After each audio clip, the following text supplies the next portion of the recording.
You can advertise your business on Night Dreams Talk Radio, and you will be heard worldwide. Why not contact us at nightdreamstalkradio@gmail.com. Do you have a paranormal story you want to share on Night Dreams Talk Radio? You could be a guest. Email us at nightdreamstalkradio@gmail.com. From our compound, from the West Coast to the East Coast to worldwide, both on the internet and terrestrial radio, you're listening to Gary Anderson on Night Dreams Talk Radio, After Dark. And it is After Dark. Don't forget, on November 15th, we're going to be going to a 4-hour format on our show. Also, check out the website at www.nightdreamstalkradio.com. Guys, are you still out there online? Yes, still here. Yes. Okay. Well, what book did you write first? I wrote Near-Death Connection. And it starts in Middleburg, Virginia in 1979. Well, tell us a little bit about it. Well, you have this, the lead character, he starts out almost like a caricature. Rich, good-looking, a little bit arrogant. He's an attorney, and he's 30 years old, and he's at a nightclub, and he's standing next to this girl, and a ghost comes out of nowhere, and he whispers in his ear, "Look at her." And when he looks at this girl and he touches her and he connects with her, it's just like a domino effect of him being swept away in a romantic situation. Now, I can't go into too many details without giving the plot away, but basically, Jack Kidwell, the main character, he's at this house that is haunted, and there is a ghost that's giving urgent messages to him. And Ellen, one of the other characters, she's a doctor, and she gets all of these reports from patients that have had near-death experiences, and she brings them to the house, and they've come back with different psychic abilities. And it is a paranormal romance, basically wrapped in a mystery, and it is the whole beginning of the book series. Each book has a different central character, so I switch off. But in the second chapter, you'll meet all the players in all 4 books. I have one more book to write called Near-Death Conclusion.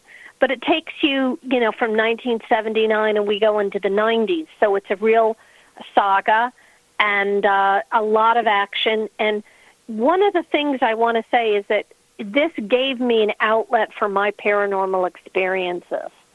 So that is what I put in there, detail, step by step, what it feels like to have a near-death experience, what the person is thinking throughout it, and the different ramifications. Now, I got to ask you a question. Now, when you had your near-death experience, has that messed your life up at all, all these years gone by? I mean, do you think about it much at all? Are you scared of death? I mean, a lot of people have had near-death or death experiences come back and they say, hey, I'm not scared to die. I'm actually looking forward to it. I mean, what is your feeling? Well, I'm kind of looking forward to it in a way. When I've finished everything I need to finish here, I hope I have an easy transition. I don't want to be horribly ill or in an accident, but I hope it's an easy out. And that's when the adventure begins. Once you leave physical reality, and it's a lot more freeing. Just think you're going to a place, there's no taxes, no traffic jams. There's a lot more years. There's things you can do, and the rules of physics are totally different. And it's a much more, as you get closer to source, as you go through the layers, more thought, reactive consensus realities. There's multiple heavens, and multiple Hot spots? Opportunities. I was going to say, I thought you were going to say hot spots. In other words, hell. I don't know. I'm not getting that. I mean, I think there's some places where you can go and it's not too pleasant. It's closer to physical reality. But, is there Satan there with the pitchfork? And, nah, a lot of the bad experiences are your own thought projections and your own fears. It could be. You remember that movie, Little Nicky? I never saw it. You never saw that. One part, I hate to say it, Adolf Hitler ended up in hell, and the devil put a pineapple up Hitler's, I can't say it over there, but Hitler had to have a new pineapple every day. You remember that, James? Let me say now, if you're a bad person, when I say a bad person, if you've interfered in somebody else's destiny, there's a big don't that I really learned when I was dead. If you've interfered in somebody's destiny, if you ran over a kid driving drunk, if you really hurt somebody and really did damage to another person's life, then what you're facing is all your actions. So I guess it would be a little bit hellish for a while. It could be. If you're a really bad person. I talked to one person that had a near-death experience, and he said his wasn't, the gentle type that you had. His was that he was reliving his life over and over again while he was going in that dark tunnel. All the bad things, it just kept going over, like he was living it over and over and over again, and then he was returned back to Earth. I got a funny feeling maybe heaven could be a parallel universe. There's different universes we could end up, and maybe that's what heaven is. Good theory. Well, I can't. I mean, it's not what I experienced, but I mean, I can't say that I'm right and somebody else is wrong. Well, I would like to be, when I go, I want to go where it's trees and acreages and horses and my dog, and maybe if I'm lucky, maybe my wife. And no goats. No goats. No. Okay, no goats. No. God. Now, no. James, you got some questions? Yeah. I'm just curious, Laura. How did you go about getting the research for your books? Did you base it on your life experiences, or did you look up different stories, or how did you go about that? I know this is going to sound really weird, but I never, I'm dyslexic. I mean, I flunked every English class I ever encountered, but I was an avid movie person, and I was able to, the story just came to me. It was just like something in my head that I just reached with my arms and grasped. It wasn't a stretch. It wasn't difficult to come up with these characters. I feel like they'd been in my subconscious or something. I don't know where it all came from because it's a pretty elaborate character development. But when I write, I can disassociate enough to really think like each character and how they'd interact. And how it just wasn't hard for me.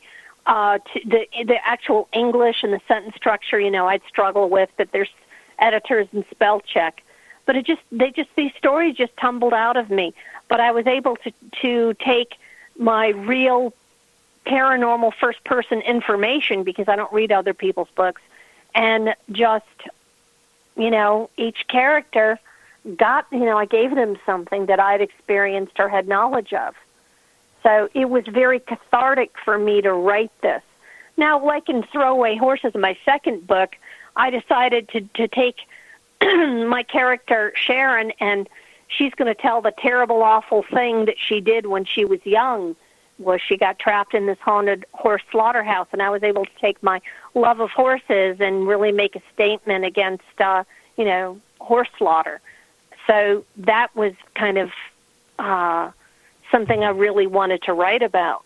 But I kind of made it, exciting, and there's a mystery and a murder, but I got to take, this character back to 1959, and she's recounting, and it was a whole different way to write a book. And I don't know how I did it. I just wasn't that hard. It was just very involved. I mean, I wrote these books. It took me 10 years. So I went into my office and I worked on them every day, like for 10 years. So it wasn't a fast process, but it was just a process. I got to ask you a question before James jumps in there.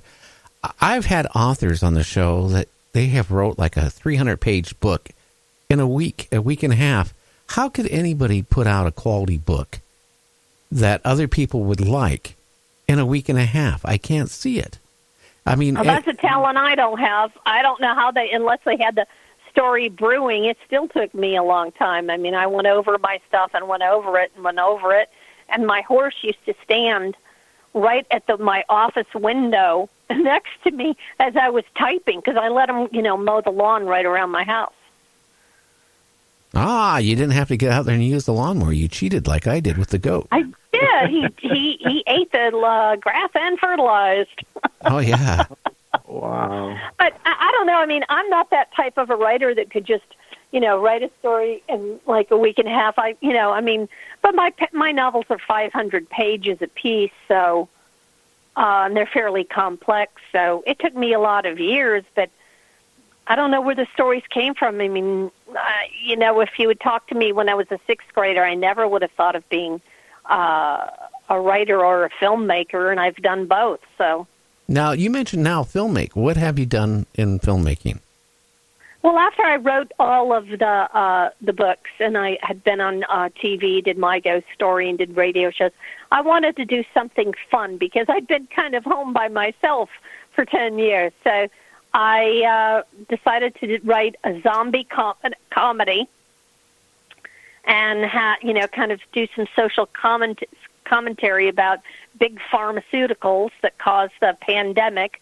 So I just did a little zombie movie, and it took me 2 summers to shoot here in Kentucky, and I had 200 people that signed up to work for me that were great because I was broke at the time. I didn't have any money to make the movie, and everybody was great. Like Eddie Montgomery, the country western star, his restaurant gave me like 200 meals, and I had the head of Homeland Security in my movie, and I had the coroner and the chief of police in my movie, and I just wanted to do a funny Mel Brooks type of zombie movie with just a lot of stupid stuff, but great action, pretty girls, and a lot of silly going on, and that's what I did. Now, did it ever show on any of the networks or anything? Or well, I didn't have an agent, so I just put it on Amazon recently. It's called Another Apocalyptic Zombie Movie, and people are liking it, so it's something I wanted to do. I'm not going to make another movie, but I had a great experience, and it was just an absolute switch to do something